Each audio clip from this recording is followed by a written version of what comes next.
Hey everyone, Doug Stetzer here from Colorado.fm, the Colorado podcast. You know, we're back from taking a little bit of a break.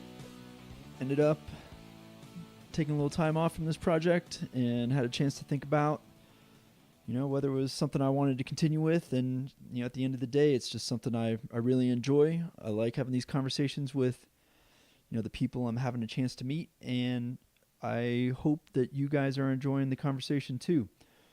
So maybe you noticed we were kind of off the air, maybe you didn't, but here we go. We're going to give it another shot. I've already recorded a handful of new episodes, and so, we'll be able to stick to releasing one a week here for the foreseeable future. And, again, I'm really excited to be meeting these people and having these conversations. So, that's it. That's kind of where we are. For this first episode back, I really enjoyed having a chance to meet Ted Einen from Meier skis. Now, I ran into these guys actually at the Outdoor Retailer Show, which, as a lot of you know, was held in Denver for the first time last year. And, after being moved from Salt Lake City, I guess. And, it was a big deal. It's a big deal for these brands to have a show like that right down the street. And so when I was cruising around, I had a chance to catch up with people that I had met before, like the guys from Venture Snowboards. Those guys were over there. But I was walking by the Meier ski booth, and, their product, their skis, they really catch your eye. They got your attention because they're just a beautiful and super unique product. So I was hanging out and checking things out, and I ended up talking to Matt Cudmore, who founded the company out of his garage and, really grew it from there. And so now Matt isn't really in the day-to-day of the company. It's relocated to Denver, and he's relocated with his family up to Idaho, actually. And so he put me in touch with Ted. And Ted's a co-founder, co-owner, and, really is running things on a day-to-day basis over there now. But it's really amazing. They're really inviting you to come visit and come check out, the process and hang out and learn about the skis, learn about why they're different. And, that's one of the reasons why they're open to conversations like this. They really open the door to everyone who wants to come see the products. They want you to come be part of it. And so you can head over to their factory. It's really convenient right off of I-25 in Denver. So even if you're not from around here, if you're flying into Denver and heading up to the mountains, they get a lot of people who stop by on the way, and it's a really awesome way to start your vacation. Stop by their factory, see some skis being made, and have a couple of beers. They got a bar right in the shop. So as you'll see, I mean, these guys are just really doing it right. It's an exciting company. They're really proud of the product they're putting out, but also of the experience and of the community that they're building. Lots of local partnerships, and actually it's starting to expand. Lots of big name global partnerships. They've got music going on over there. They have events. It's just really fun place. And as I mentioned, if you're in the area and you're looking to get involved in this industry, or you have experience in this industry, they got some jobs posted. I couldn't think of many places I'd really rather enjoy working, man. These guys have they seem to be doing it right. And so Ted, is a great way to kind of kick things off. He's a really interesting guy, and, really took the time to show me around not only their factory, but the building that they're in. The building is really unique and has just an amazing story behind it. We don't really get into it as much in the podcast, but what I'll say is that the room that we recorded this thing in was a huge vault. It's got like a 2-foot thick steel vault door from like the Loomis Safe Company or something like that way back in the day. And then in the meantime, in the interim, it was used by the Denver Nuggets as their like private club hangout place. So we're sitting in a vault that was converted into a wine room that had wine racks all over it. The place was really interesting, and it was really awesome that Ted took the time to, show me around and even show me, the other makers that are working out of that space. There's some cool brands in there. It just seems like a really creative and inspiring environment and supportive environment. But on top of that, they're throwing down a lot of events, a lot of great music, and you can tell Ted's really into that. He talks about it quite a bit. So, again, it's great to be back. Thanks for listening. Thanks for having me. And, I think you'll really enjoy this conversation with Ted Einen from Meier Skis. It was really, a pleasure to have a chance to meet him and his whole team. So great. Let's kick it off. Here's my conversation with Ted from Meier Skis. Ted, thanks for having me. Thanks for the unbelievable tour of the whole facility. I definitely did not expect that when we came in. I kind of expected all right, this is where we make the skis. And thanks for making the time. I really appreciate you speaking with us today. Yeah, of course. Happy to do it, and happy to have you here. And it's always fun showing the building, showing the space, and it's always different than I think what most people are expecting. So right, and it's a little bit more of what you guys are used to, probably, than a lot of people, having people around, even in the workspace, because of the way you have the bar and the tours set up. I mean, you can tell by walking through the shop that it's not the first time those guys have seen somebody come in their workspace. Yeah, it's almost every day. They're pretty well used to it, and our thing has been to really kind of open the kimono, if you will, to the public, to media, to whomever, to come in and learn about the brand and make it really easy for them to see how skis and snowboards are made firsthand and learn about the materials and the techniques we use to produce them. And most people have skied or snowboarded their whole life, 40 years or what have you, and they have no clue how they're made. I mean, I had no clue how they were made until I got involved in Meier Skis, and so it's genuinely fun to see people saying, "I had no idea, didn't know that's how it was done," and to learn about the process. And it's just kind of that immersive brand experience, and that's kind of what we're about: having a little fun and educating folks and putting out some great skis.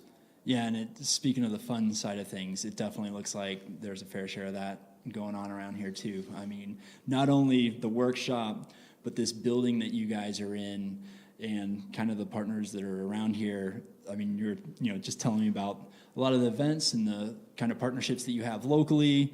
There's the bar in the workshop, if we didn't mention that already.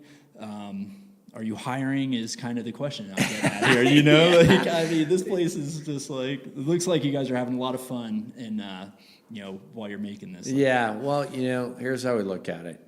Skiing is about the fun, right?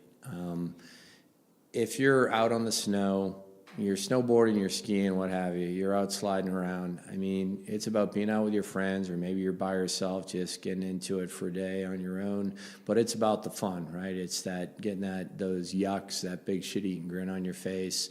And, if you're having a bad day on the snow, it's your own damn fault, right? You need to snap out of it and join the program. Because really, if you just stand around, even at the base of any mountain and just look around, everyone's having fun. And exactly. So what we've tried to do is extend that fun into our brand and into the production process, and just really kind of make things open and transparent to our consumer base, to our customers, and to everybody. And part of it is to bring a little mayhem into the joint. So yeah, we definitely like to have fun. When you first come into our space, as you saw, you walk right into a bar, and the bar acts as our showroom, and people can talk to the ski tender, learn about the brand, have a couple of cold beers or a glass of wine or water or whatever your poison is.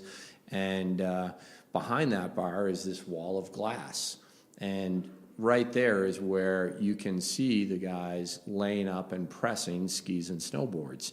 And, people can watch every step and get the play-by-play by the ski tender, and they can touch and feel the materials and while having a couple of beers. So it's kind of like après-ski, but it's pre-ski. It's before you head up the hill to the mountains. And then, part of what we like to do is bring some fun into here through events. So we have a ton of events here. They might be with partners of ours, breweries, distilleries, the Icon Pass. We produce Icon skis, and it's been a great partnership. They just had an event here a week ago. They call them Stoke events, and I think we had 350, 400 Icon Pass holders in here with music and free beer and food trucks, and it was a blast. That's insane. And when we have these events, depending on who we're working with, we open up the production area,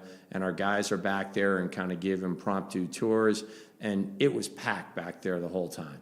Packed back there. I can imagine, and you're speaking to it, like the story and the transparency and everything, and that's such a huge part of what people want to know, like behind their consumption these days, right? And they want to know that it's real. Like, when you log onto your website, I mean, it says it right there, you're striving to be the world's most eco-friendly high-performance skis. And that's, an awesome claim, and it's an amazing goal, and people are going to shop because of that as much as anything else, because they're probably going to be like, well, I can expect a certain amount of performance out of skis. I expect them to work.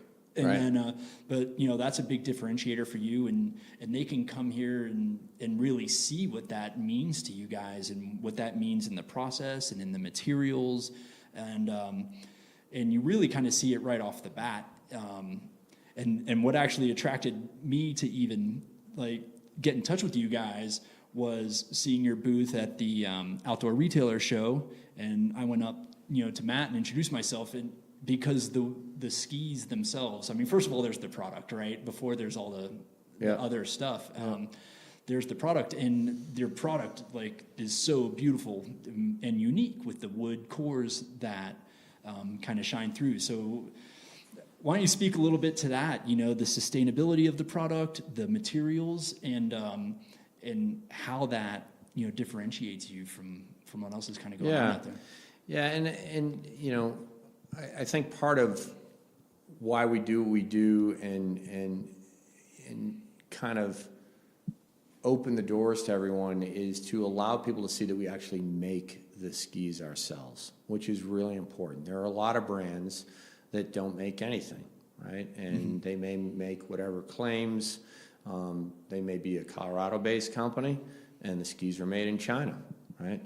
And a lot of people don't know that skis and snowboards are made in China by even smaller craft brands based here in Colorado or other parts of the United States. And so, we like to differentiate ourselves and demonstrate that, no one else is making this for us. We're making it right here every step of the way. And so that's a lot of why, we do that. And then as far as, the aesthetics of the skis, I've heard it thousands and thousands of times. Oh my God, they're the most beautiful skis, which all that falls apart if they aren't good skis, right? Totally. They got to ski well too. And so our typical retort is, they ski as good, if not better than they look. And they do. And, at this point where we're at, as far as kind of a maturing, evolving company, I'd put our skis up against any brand in the world. I don't care who they are. I think if people had a blind ski test, if you will, I think we'd win more often than we'd lose against any major brand in the world.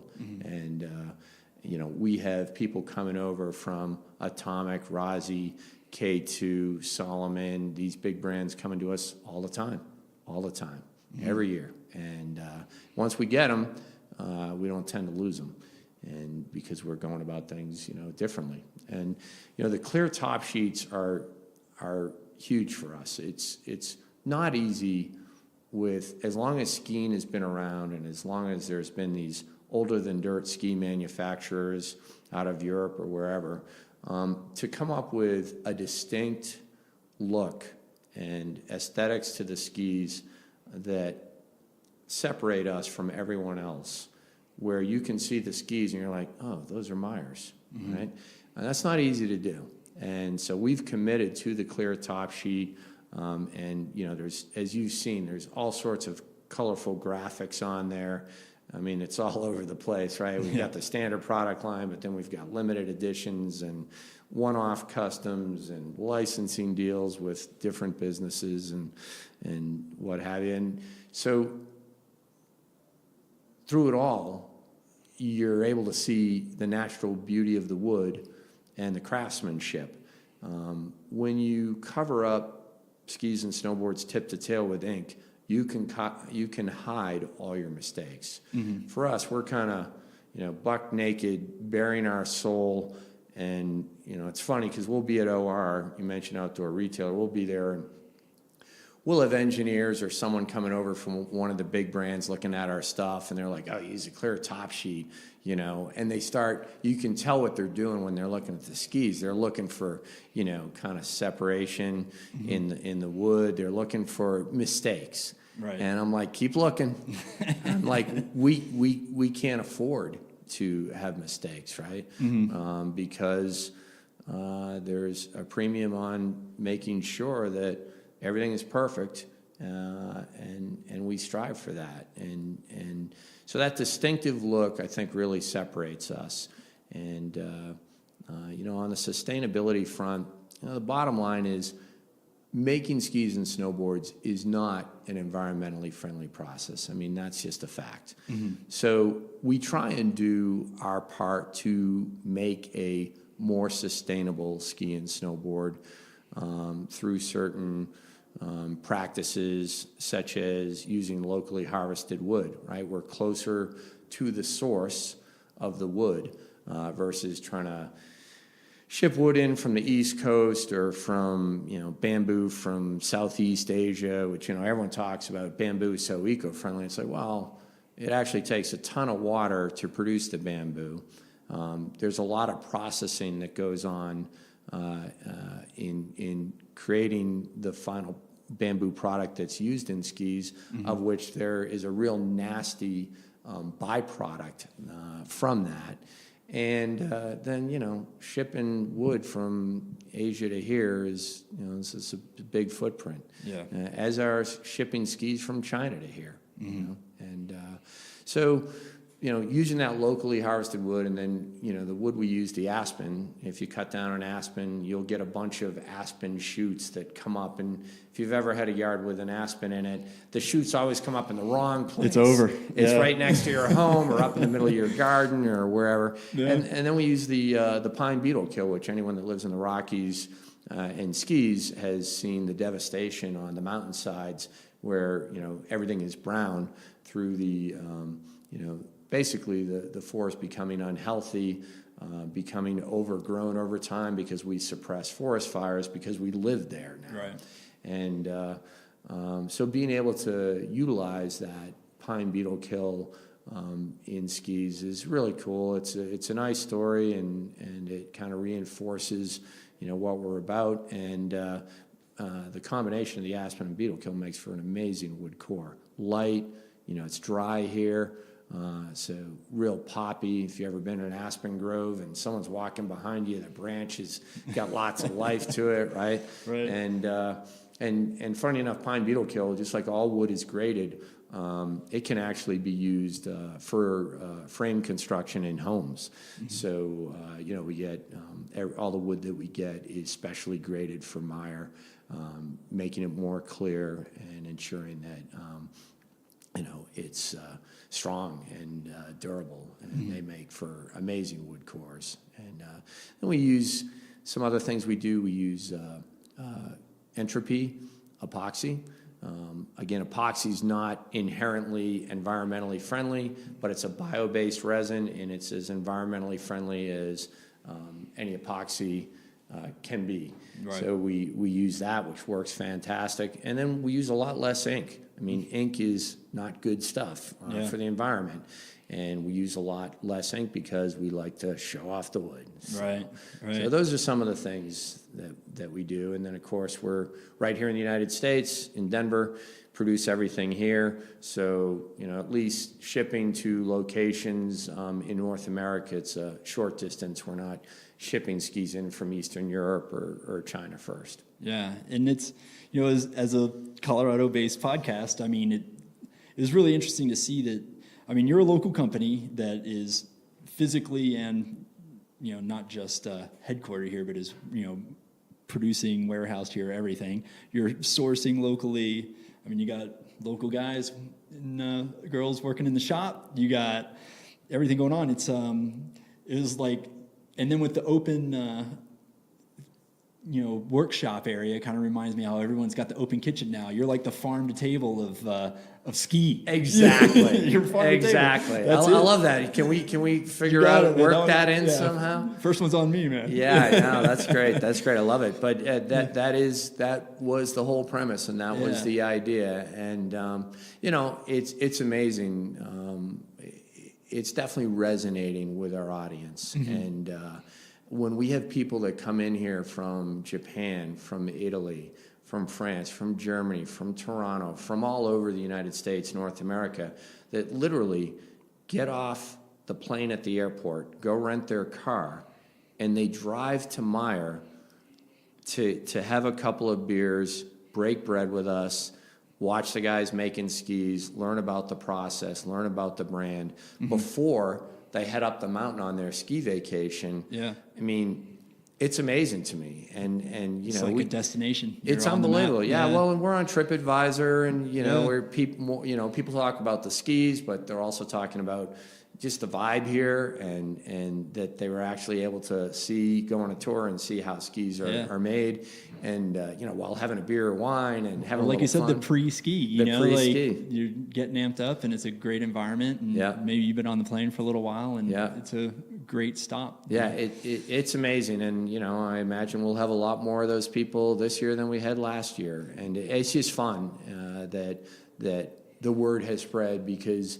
It wasn't that long ago. I think I was telling you earlier, if I'm at Crested Butte or I'm at Wolf Creek or I'm at, wherever, Steamboat, and I saw someone on our skis, I'd be like, oh, that's probably Joe, or that's Sarah or whatever, Right. So, now, I mean, we're shipping skis all over the world, and, most of the skis in the beginning were all sold right in Glenwood Springs, Right. and then kind of, starting to get to the Front Range in Colorado, and now we ship more skis outside of Colorado than we have inside of Colorado. But all regions are growing well for us. I mean, we doubled in size last year, and I think we'll hopefully make a run at doubling top line growth this year if this season gets off on the right foot, and because fourth quarter of the season is.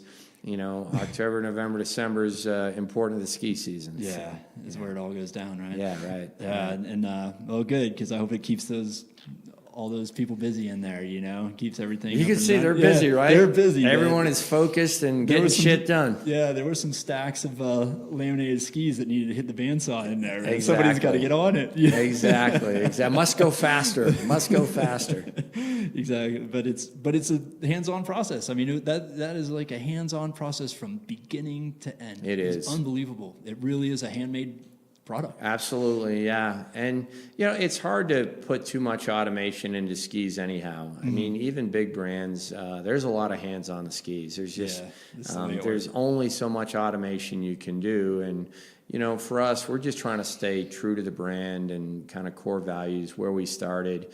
Because we think, doing handmade skis is pretty cool. Yeah, but even with that, I mean, your lineup is pretty impressive. I mean, 13 models or so plus all 17. Or 17. It's out of control. It's out of control, Doug. And potentially, and you can get a custom made set as well. Yeah. And you've even got a snowboard in there. So it's like, I mean, for the size of the shop that you've got going on over there, there's a lot of variety and a lot of options, and that's kind of an interesting model. Yeah, It's a lot. And what we're really good at coming up with new designs. We're really bad at killing them off. Right. You know, because once we have the tooling in place and we have a cult following for a certain model, it's hard for us to just say, oh, we're not going to make that anymore. You know, people would kill us. There'd be a revolt. So what we are now looking to do is kind of stratify things a little bit in the lineup where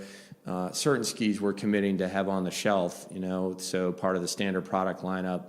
The more popular skis, we're going to keep those in inventory on the shelf, both for our, you know, direct consumer orders as well as for backing up inventory in all of our ski shop partners that we have, you know, all around North America. Right. And that's part of the uniqueness of our business model, actually, is instead of forcing a ski shop to buy everything in February or March and take a wild-ass guess at how many they're going to sell next year, which is usually impacted by how much it snows where their shop is, right? Yeah, exactly. We take a lot of that risk and mitigate it for them out of there because we're here making skis right through the season. Gotcha. And we're keeping standard product in inventory right through the season with kind of, you know, minimum levels. Once we have that, then we're backfilling you know, the inventory for that particular. So you can ship standard. more out if in That's February it's still That's it. dumping. Well, exactly. And so, you know, for the ski shops, we say, why spend money and hope to have hit the right models and hope to have a good ski season? I mean, let's face it, in the end, a ski shop is going to sell what they have, right? So if they bought this, even if it's not the right length or not the right model, they might try and force that ski to that customer because that's what they have, right? And, you know, what we're about is, you know, our ski shop partners have demo centers and a small number of display skis, and they can take orders from a customer. So a customer goes out, skis it, comes back, it loves it, you know, oh my God, that was amazing, I want to buy it. If they don't have that ski in inventory, they still take the order.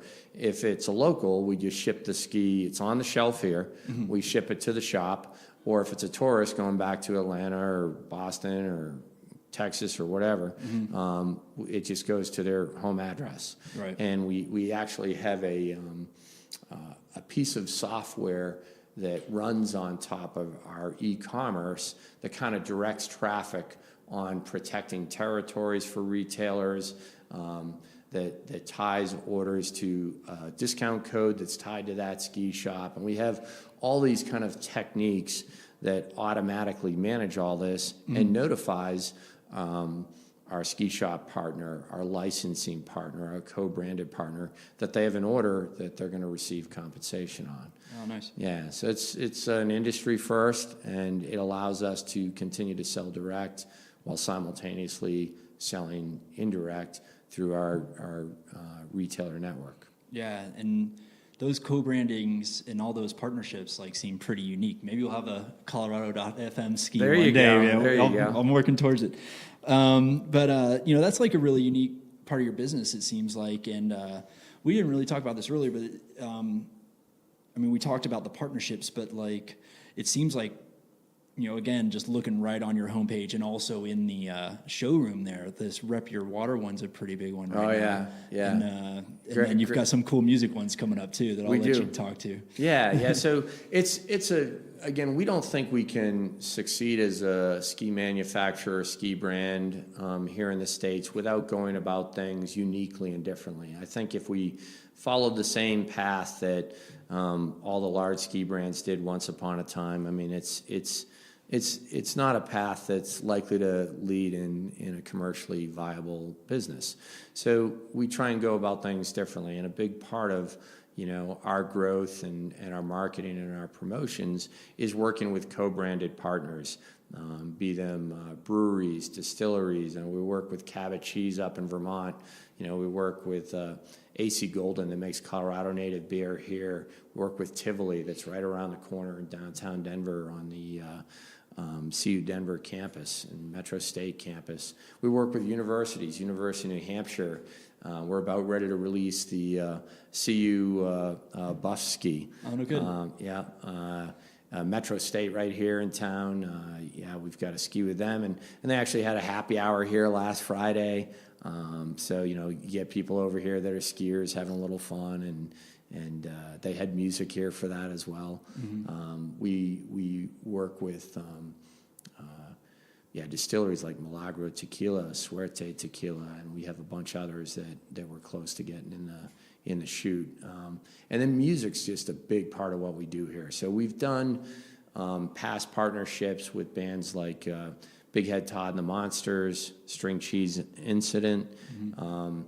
We have a great partnership with Leftover Salmon, which is ongoing, and they actually kicked off their Something Higher album tour and album release here in the spring in May. They actually did the album signing right here at this table we're sitting at right now. Nice. Yeah, and I mean, so it was kind of a closed event, but we had probably 300 people in here, and Salmon had all their partners in here, some great companies, and it was awesome. It was so much fun. Sounds awesome.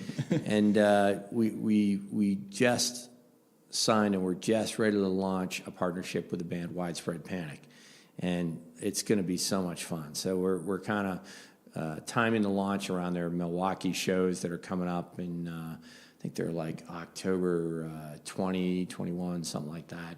And so we're going to have a base ski with a Widespread Panic graphic on the quick draw. And then we're going to have 5 other graphics, and people can pick the model, pick the length, pick the graphic, and they'll have that in 4 weeks. I can't Or wait to should see have it in 4 weeks. It always gets tough around the holidays, because so many people are ordering skis, and they all want it by Christmas. Yeah. That gets to be a little challenging. Yeah. But start seeing some snowflakes in the air, and all of a sudden the phone starts ringing. Right? Yeah. But the co-branded partnerships, the licensing partnerships allows us to grow into their passionate customer base, right? Sure. And conversely, where these brands and these businesses want to be relevant in the snow industry, to be able to have skis and snowboards with your branding and whatever kind of theme and messaging you want to have on there done tastefully.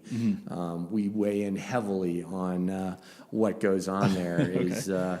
Is a lot of fun. We've got Nike coming in next week. They have an off-site meeting here in Denver, and they were looking for some smaller brands that actually manufacture things to visit, and somehow they decided to come to Meier skis. I mean, we're going to be doing some Nike skis, and they're doing a tour here, and they said that they're coming here to try and learn from us. So go figure.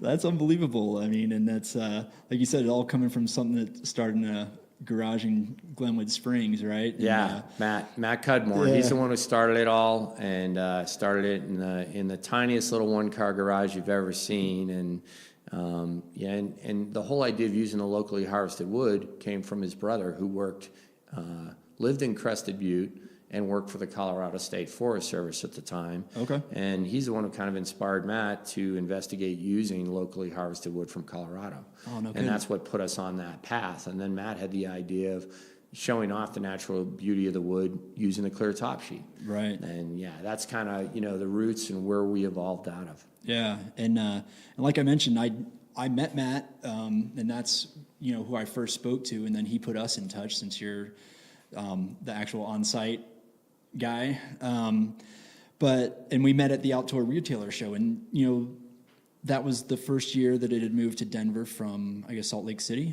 and that was a big thing for local brands, and I'm curious what that was like to, I don't know if you attended that show in the past or if it was one of those things where it opened the doors for you now that it's in town, but what was it like having that big show right in, a mile down the road? Or it was handy. It's handy. It's convenient. But it did lead to us being very efficient, So we've always done the SIA, the snow show. Okay. And then OR, Outdoor Retailer, acquired the SIA trade show. So instead of there being 2 shows that kind of competed, they consolidated into one, just a mile and a half down the road from here. So there's people all over the world coming in for this. Yeah. And I think at this point, I may be wrong, but I think we're the longest standing ski brand that produces their own skis exhibiting at that show, which is pretty cool. Yeah. And the inefficient part was we're so close, so we kind of haphazardly loaded up and ended up having to make about 8 trips back and forth to get all the shit that we forgot. You Right. know? It's like when you move next door, you still got to pack everything up and move, but It's you just, still gotta your get there. mind is like, Yeah. I'll just take it one bucket at a Yeah, time. it's easy. It's easy, exactly. And then we take advantage of it. We do a couple things. I mean, we have our vehicle, the Meier Mobile's kind of on call, so people can meet at our booth if they're interested. We'll pick them up right out front of the convention center. We have a meeting point, and bring them over here. You know, they have a couple of quick beers, do a tour, and these retail shops or other partners, potential partners, can learn about our brand and see what we do right here. And we can do that all within, about an hour and a half, right? Oh, man, so we pick them up right in front, buzz them over here, stuff a couple of beers in them, do a quick tour, and bring them right back, and they're back on the show floor. They must have loved that because, I mean, I had never been to this thing before, and I mean, it's massive. And I only had to go, I went for one day just to, see some people I know and see what was going on out there.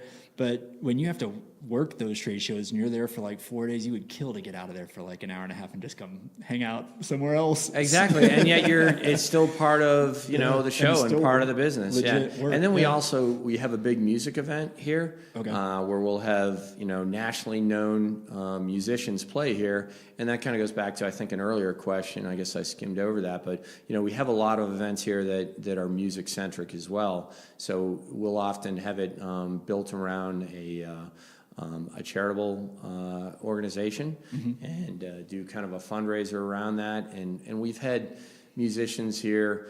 I think almost everyone from the Motet has played here. Eddie Roberts from the New Master Sounds, and now the Matadors. He's an amazing musician and a good friend of mine, and so he's really woven into the music scene here. So he's brought in Jeff, the drummer from Thievery Corporation, Borum, the keyboardist for Pretty Lights.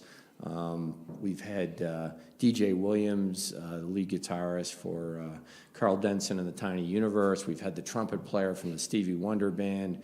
We've had like these crazy, all-star collabo bands in here with a few hundred people all just having a blast, and it's crazy. And I mentioned Leftover Salmon playing in here earlier, and that just is going to continue. And so when you hear we're having a music-based event, if you like music, you won't see these artists in a smaller, funner, cooler, more unique venue. Yeah.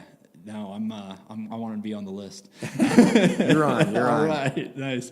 Well, then, it's really amazing, and again, I really appreciate you just taking the time to share the story and show me around, and it's so unique, and that's like one of the fun things about doing this. I do have a couple of last questions for you. First, so when you're not here with all the music and the fun, where's your favorite testing grounds for these skis you're making? Anyway. Depends what snow we want to test on, right? So, and usually, we kind of chase the snow a little bit when the time allows for it. So, if we're doing a demo somewhere and we're at Alta, Utah, and we see a big front blown in and they're predicting, 2 to 4 feet, may end up there if you're testing powder skis. But, a lot of the skis we have are narrower underfoot, are front side carving skis, designed for the Northeast, designed for, those like last season here, right, where you have a lot of firm snow days and actually are getting some ice here, which people in Colorado aren't really used to. Right. Whereas in the Northeast, Michigan, it's pretty common, right? Yeah. So if we're looking to test, honestly, we go to Loveland a lot. We have a great partnership with them, and we've got some corporate passes. We trade for skis up there, and they're just so easy to work with. And they get great snow, great powder, and you can get powder there days after it snows. And if it hasn't snowed for a bit, you can get some great firm snow to test as well. Nice. But yeah, it just kind of depends, how the schedule works out and where you are and what you have for skis. How much time you have, right? Yeah, exactly. Of course, you would think, being in the ski industry and being a ski manufacturer and ski brand, that we're on the snow all the time. And as most people that are in this business will tell you, it doesn't quite work out that way because you're just busy as shit doing a million different things. But we're getting to the point, maturing and growing as a company where we can get out on the snow more and more every year. Yeah, we also do a couple of unique things.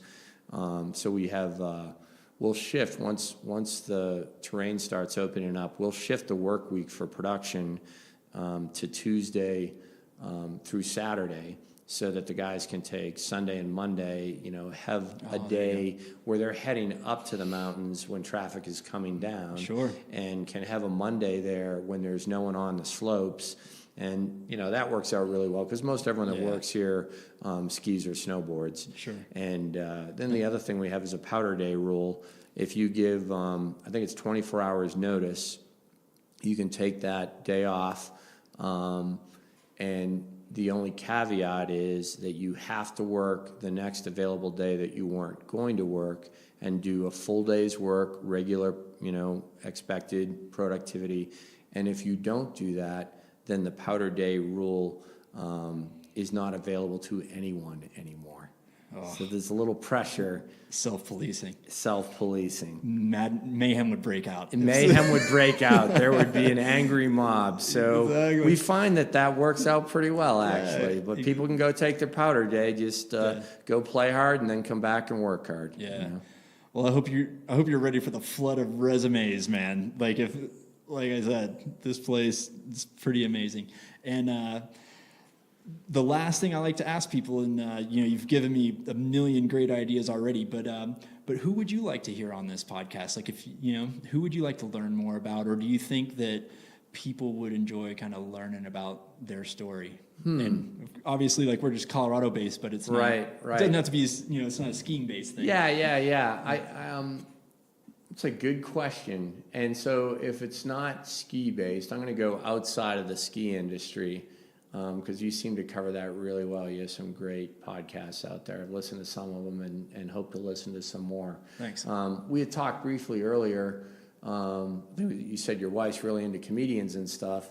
So there's a guy by the name of Josh Blue who's here locally in Denver, and he's just blowing up nationally. And he is funny as shit. He's pretty twisted, demented, but like in a good way. And so I think Josh would be a great one. And then on the music front, Eddie Roberts from the New Master Sounds. This guy he's unbelievable. I mean, he's played with so many amazing musicians around the world, and he's just traveled the world over, and musicians just gravitate to him. Yeah. He's just one of those guys that people like to play with, like to hang out with, likes to have fun with. And so Eddie's based here in Denver. I've been here a few years now, but he's originally from England. Okay. And he's a Welshman, and he loves to ski. And he skis like a crazy son of a bitch. Yeah. He's funny to ski with. So I think they'd be two good ones. Oh man, I appreciate that. Like you said, I've talked to a lot of gear guys, and we were kind of talking about this earlier, like, the outdoor sports, whether skiing or snowboarding and a lot of other things, the music and the beer, these things are all part of, what we enjoy and what's going on here in Colorado. And it's really part of, man, you get to go snowboarding or skiing, have a couple of beers, and go see some music, man. It doesn't get much better than that for a day. That's kind of the idea. That's hopefully kind of covering the bases for most skiers, and that's what we try and bring here. Yeah, and you're bringing it all right here too, and I appreciate that heads up, because that's something I would like to bring to this audience as well. So thanks a lot, man. I really enjoyed this, and I hope we can stay in touch, and I appreciate you taking the time. I really do. Yeah, well, likewise. Thanks for taking the time and coming down and chatting with us. And I wish you the best with your podcast. Seems like you're killing it. All right, thanks, man. All right, right on. All right, everyone, thanks for listening. It's great to be back in the saddle over here. As we mentioned, as always, you'll be able to find any of the links to things we've spoken about in the show notes. Man, I gotta tell you, ever since I had a chance to speak to Ted, these guys, the new Master Sounds, you gotta check them out. I've been really enjoying that recommendation. So hopefully we'll be able to talk to those guys at some point. But for now, I'm just jamming that music all the time. It's great. As always, if you can, leave a review on iTunes. That really helps get the word out about the show. And be sure to subscribe on iTunes, Apple Podcasts, Stitcher, however you like to listen to podcasts, and sign up for our email list as well. Thanks a lot, and we'll see you soon.